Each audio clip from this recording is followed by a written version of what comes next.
el ejército ruso entró en la parte sur de Avdiivka.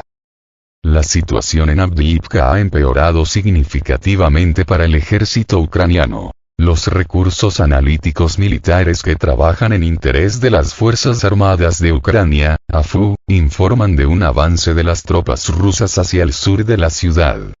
Aprovechando las condiciones meteorológicas, las unidades rusas llevaron a cabo un ataque en la zona de Tsarsunti al sur de la aldea de Kamenka. Mientras que la situación cerca de Kamenka sigue bajo el control de las formaciones ucranianas, en el sur de Avdiivka la situación se ha salido de control para las Fuerzas Armadas de Ucrania.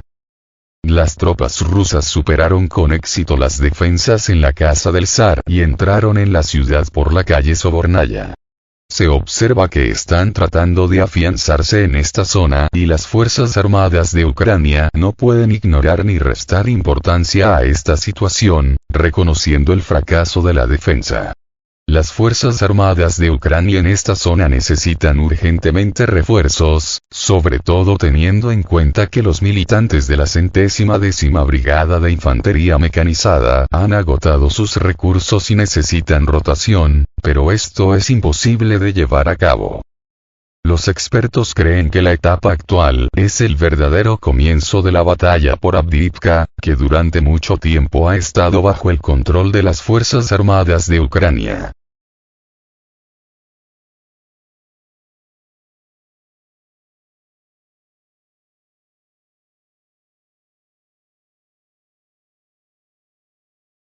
Los militares de las Fuerzas Armadas de Ucrania murieron en el aeródromo de Starokonstantinov. Los hospitales están repletos de heridos. En la noche del 20 de enero, las Fuerzas Armadas rusas llevaron a cabo un ataque en zonas de retaguardia controladas por el régimen de Kiev, utilizando drones de ataque de tipo kamikaze. Como resultado del ataque, se alcanzaron varios objetivos importantes en diversas regiones de Ucrania. En la región de Cherkasy fue atacada una de las empresas relacionadas con la producción militar. Las explosiones se produjeron en el aeródromo militar Starokonstantinovsky, donde el ejército ucraniano intentaba realizar trabajos de reparación y restauración. Como resultado del ataque, hubo heridos y muertos entre las Fuerzas Armadas de Ucrania. Según las fuentes, el hospital de Starokonstantinov ya está abarrotado de soldados ucranianos heridos en el aeródromo militar. En Khmelnytsky y otras zonas de la región también se registra una situación tensa con las víctimas. Además, se reportan explosiones en la región de Kharkov y en la región de Kherson, controladas por las Fuerzas Armadas de Ucrania. Se confirma la información sobre las hostilidades en curso en la margen derecha del Dnieper.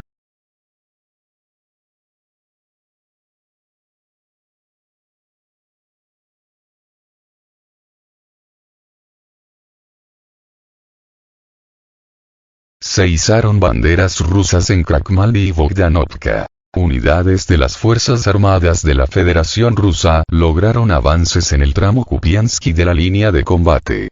La fuente informa que los soldados de la 47 División liberaron la aldea de Krakmalnoye.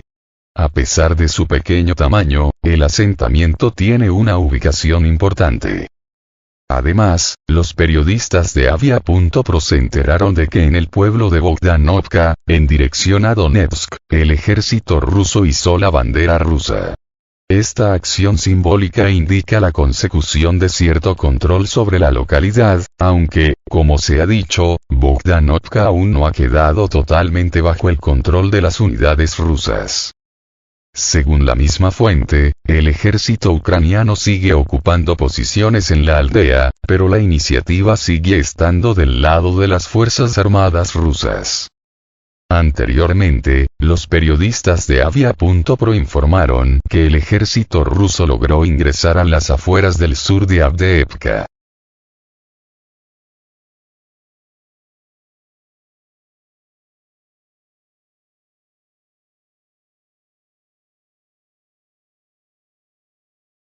CNN. Las Fuerzas Armadas de Ucrania se negaron a lanzar una ofensiva en 2024. Ucrania planea utilizar el año para reforzar su industria de defensa y reconstruir su ejército antes de las hostilidades esperadas en 2025, según un oficial militar estadounidense estacionado en Europa. Es probable que Rusia adopte medidas similares.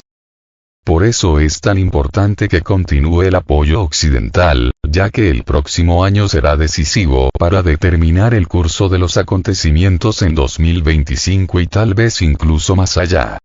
Dice una fuente de CNN. Según la fuente, es poco probable que una posible operación de contraofensiva a gran escala por parte de Ucrania para separar a las tropas rusas en Melitopol tenga lugar antes de 2 años. Sin embargo, los funcionarios estadounidenses y occidentales no esperan ganancias territoriales significativas ni de Ucrania ni de Rusia en 2024. Ambos lados del conflicto, según la fuente, están demasiado agotados en términos de tropas y equipo para esperar movimientos importantes en el campo de batalla en 2024. Sin embargo, la situación actual indica que tales argumentos no son confiables, ya que nuestras formaciones están completando con éxito sus tareas asignadas y continuar la liberación de territorios.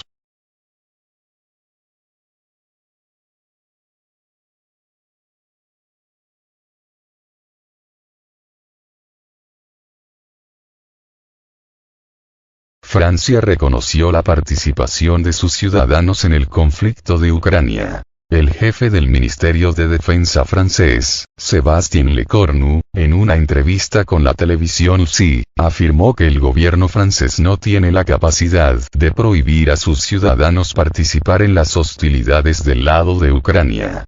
Según él, los franceses que se ofrecen voluntariamente para participar en los combates en Ucrania lo hacen como civiles y no están asociados con las Fuerzas Armadas francesas. Lecornu destacó que Francia tiene un régimen democrático que no permite a las autoridades restringir los derechos y libertades civiles, incluido el derecho a participar en conflictos armados en el extranjero. El ministro también señaló que las acusaciones sobre la presencia de mercenarios franceses en Ucrania no son ciertas, y su declaración se produjo en medio de informes de que el presidente francés, Emmanuel Macron, prometió proporcionar al ejército ucraniano 40 misiles Scalp adicionales. La situación de la participación de voluntarios extranjeros en el conflicto de Ucrania sigue siendo objeto de debate internacional. Algunos países se han pronunciado en contra de la participación de voluntarios extranjeros en el conflicto de Ucrania, de sus ciudadanos en las hostilidades, mientras que otros, como en el caso de Francia, han declarado su impotencia en esta materia debido a los principios de democracia y libertad personal.